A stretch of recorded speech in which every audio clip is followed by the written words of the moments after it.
নমস্কার, প্রমিলার রান্নাঘরে তোমাদের সবাইকে স্বাগত। আজকে আমি আবারও একটা ঘরোয়া রেসিপি এনেছি। আজ আমি তোমাদেরকে বানিয়ে দেখাবো সজনে ডাঁটা বেগুন বড়ির ঝোল। এই রেসিপিটা খেতে দুর্দান্ত লাগে, অনেকেরই অজানা, অনেকে হয়তো এভাবে খাও না। তো যারা খাও না কোনোদিনও তাদের জন্য কিন্তু আজকের রেসিপি। অবশ্যই পুরো ভিডিওটা দেখবে, ভালো লাগলে লাইক শেয়ার করবে, চ্যানেলে নতুন হয়ে থাকলে আমার চ্যানেলটাকে অবশ্যই সাবস্ক্রাইব করবে। আর ভিডিওটা স্কিপ করবে না। আমি কি কি মশলা ব্যবহার করছি, কিভাবে রান্না করছি, স্টেপ বাই স্টেপ যদি তোমরা দেখো তাহলে কিন্তু এতটুকু স্বাদের হেরফের হবে না। তো চলো দেরি না করে শুরু করি আমার আজকের সজনে ডাঁটা রেসিপি। প্রথমেই গ্যাসের মধ্যে কড়াই বসিয়ে কড়াইটা গরম করে নিয়ে সর্ষের তেল দিয়ে দিয়েছি। আর দেখো 3টে মতো বড়ি নিয়েছি। বড়িগুলোকে হালকা করে ভেজে নেব মিডিয়াম আঁচে। বড়ি কিন্তু খুব বেশি পোড়াবে না, পোড়ালে কিন্তু বড়ি তেতো লাগে, সেদ্ধ হতেও দেরি হয়। আর আমার কাছে অল্প বড়ি ছিল তাই আমি 3টে নিয়েছি। বেশি বড়ি থাকলে অবশ্যই বড়িগুলো বেশি নেবে। দেখো কথা বলতে বলতে বড়িগুলো ভাজা হয়ে গেছে, ঠিক এরকম করে ভেজে নেবে, এর থেকে বেশি ভাজবে না। বড়ি ভেজে উঠিয়ে নিয়েছি। এবার আমি ওই তেলের মধ্যে সজনে ডাঁটা ভেজে নিচ্ছি। ডাঁটাগুলো কিন্তু একদমই কচি, কিছুটা ছিলতে পেরেছি, কিছুটা আবার ছিলতেই পারিনি। তো যাই হোক হালকা করে ভেজে নেব, এতে করে সজনে ডাঁটার একটা ঘ্রাণ থাকে, সেই ঘ্রাণটা বেরিয়ে যাবে। একদমই কচি সজনে ডাঁটা, তাই একদম লাল করে ভাজার কোনো দরকার নেই। হালকা একটা কালার চলে আসলেই নামিয়ে নিতে হবে। এখন দেখো ভাজা হয়ে গেছে আর আমি নামিয়ে নিলাম। ওই কড়াইয়ের মধ্যে রান্নাটা করে নেব। বেশ খানিকটা সর্ষের তেল দিয়ে দিলাম আবারও। তেলের মধ্যে অল্প হলুদ দিয়ে দিয়েছি আর তেলটা খুব ভালো গরম হয়ে গেছে। ফোড়নে দিয়ে দিলাম 2টো তেজপাতা, একটা শুকনো লঙ্কা, খানিকটা গোটা জিরে। তো দেখো তেলটা কত গরম হয়ে গেছে, ফোড়ন কিন্তু দেওয়া মাত্র পুড়ে গেছে। এখন দিয়ে দিলাম একটা পেঁয়াজ কুচো করে কেটে নিয়েছি, দিয়ে দিলাম। আর গ্যাসের ফ্লেমটা এখন একটু কমিয়ে দিয়েছি, যেহেতু তেলটা গরম হয়ে গেছে প্রচণ্ড। পেঁয়াজটাকে হালকা করে ভেজে নেব। পেঁয়াজ তো ভাজা হয়ে গেছে হালকা। এবার আমি দেখো লম্বা লম্বা করে আলু কেটে নিয়েছি, আলুটা দিয়ে দিলাম। এবার আলুটা ভাজতে ভাজতে পেঁয়াজটাও কিন্তু আর একটু ভাজা হয়ে যাবে। আলুটাকেও হালকা কালার আসা অবধি ভেজে নেব। আর একই রকম করে বেগুনও কিন্তু আমি কেটে নিয়েছি। একটা আলু আর একটা বেগুন কিন্তু আমি এখানে ব্যবহার করছি। আলুটা দেখো ভাজা হয়ে গেছে। এবার আমি এর মধ্যে বেগুনটাও দিয়ে দেবো। আর বেগুন কিন্তু অল্প তেলে ভাজলে বেগুন কিন্তু শক্ত হয়ে যায়। ছাকা তেলে বেগুন ভাজতে হয়। তো যেহেতু আমি ছাকা তেলে ভাজছি না, তাই বেগুনটা বেশিক্ষণ ভাজবো না, নাহলে কিন্তু বেগুন সেদ্ধ হবে না।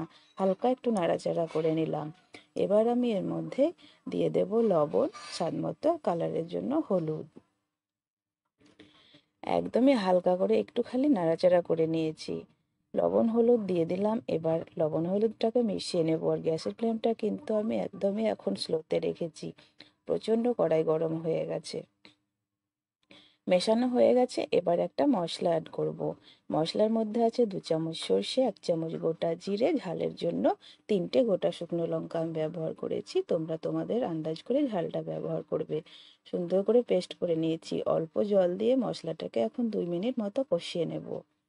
মশলার গন্ধ কিন্তু খুব ভালো করে মেরে নিতে হবে। তো গ্যাসের ফ্লেমটাকে এখন একটু বাড়িয়ে দিয়ে মশলাটাকে কষিয়ে নিচ্ছি। মশলাটা মোটামুটি কষানো হয়ে গেছে। এই অবস্থায় একটা টমেটো কিন্তু আমি দেব।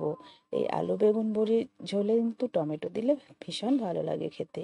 টমেটোটাকে মিশিয়ে নিলাম। এবার ঢাকা দিয়ে 2 মিনিটের জন্য স্লো আঁচে রেখে দিচ্ছি। ঠিক 2 মিনিট পরে কিন্তু আমি ঢাকাটা খুলে নিচ্ছি। দেখো কত সুন্দর কষানো হয়ে গেছে, তেল কিন্তু উপরে ভেসে গেছে আর জলও বেরিয়েছে সবজি থেকে। একটু নাড়াচাড়া করে নিয়ে সজনে ডাঁটাটাও দিয়ে দিলাম। সজনে ডাঁটা দিয়ে আবারও কয়েক সেকেন্ড আমি সব কিছু ভালোভাবে একটু নাড়াচাড়া করে নিচ্ছি। এবার যে বড়িটা ভেজে রেখেছিলাম সেটা হাত দিয়ে ভেঙে দিচ্ছি। যদি বেশি বড়ি হয় তাহলে ভাঙার কোনো দরকার নেই, গোটা গোটা বড়ির ঝোল কিন্তু ভালো লাগে খেতে। আমার অল্প বড়ি ছিল তাই হাত দিয়ে ভেঙে দিলাম। বড়ি কিন্তু গোটা হোক আর ভাঙা হোক, বড়ি দিলেই কিন্তু এই তরকারির স্বাদটা আলাদাই, দ্বিগুণ কিন্তু বেড়ে যায়। যাই হোক বড়ি দিয়ে আবারও একটু নাড়াচাড়া করে নিলাম। এবার কিন্তু সেদ্ধর জন্য দিয়ে দেব জল। কষানো কিন্তু পারফেক্ট হয়ে গেছে, আর কষানোর কোনো দরকার নেই। তো আমি কিন্তু এই সবজিটা একটু ঝোল ঝোল রাখবো। আলু বেগুন বড়ির ঝোল খেতে কিন্তু বেশি ভালো লাগে সজনে ডাঁটা দিয়ে, তাই একটু রস রাখবো বা ঝোল রাখবো, তাই সেই আন্দাজে জলটা আমি দিয়ে দিলাম। সেদ্ধ হবে প্লাস একটু ঝোল রাখতে হবে। মিশিয়ে নিয়েছি, ঢাকা দিয়ে স্লো আছে 5 মিনিট রান্না করে নেব। ঠিক 5 মিনিট পরে ঢাকাটা খুলে নিলাম। আর দেখো, আলুগুলো কিন্তু খুব সুন্দর সেদ্ধ হয়ে গেছে। তোমাদেরকে দেখিয়ে দিচ্ছি, বেগুন তো খুঁজেই পাচ্ছি না, ডাঁটাও সুন্দর সেদ্ধ হয়ে গেছে যেহেতু একদমই কচি ডাঁটা। তো লবণটা কিন্তু এই সময় একটু চেক করে নিতে হবে, কম থাকলে দিয়ে দিলে ভালো লাগবে, একদমই কম লবণ কিন্তু ভালো লাগে না। লবণটা কিন্তু আমার কম মনে হচ্ছে, তাই আমি অল্প একটু লবণ দিয়ে দিলাম। লবণটাকে এখন খুব ভালো করে একটু মিশিয়ে নিতে হবে যেন সমস্ত সবজির মধ্যে লবণটা ঢুকে যায়। তো মিশিয়ে নিয়েছি, লবণ কিন্তু ঢুকে গেছে। এখন গ্যাস অফ করে নামিয়ে নেব। রেসিপিটা কেমন লাগলো আমাকে অবশ্যই বলবে। ভালো লাগলে লাইক শেয়ার করবে। বাড়িতে বানিয়েছো কিনা অবশ্যই কমেন্ট করে জানাবে। আর আমার চ্যানেলে নতুন হয়ে থাকলে আবারও বলছি, সাবস্ক্রাইব করতে ভুলবে না। আর এরকম ঘরোয়া রেসিপি পেতে পাশে থাকা বেল বাটনটি অবশ্যই ক্লিক করে রাখবে।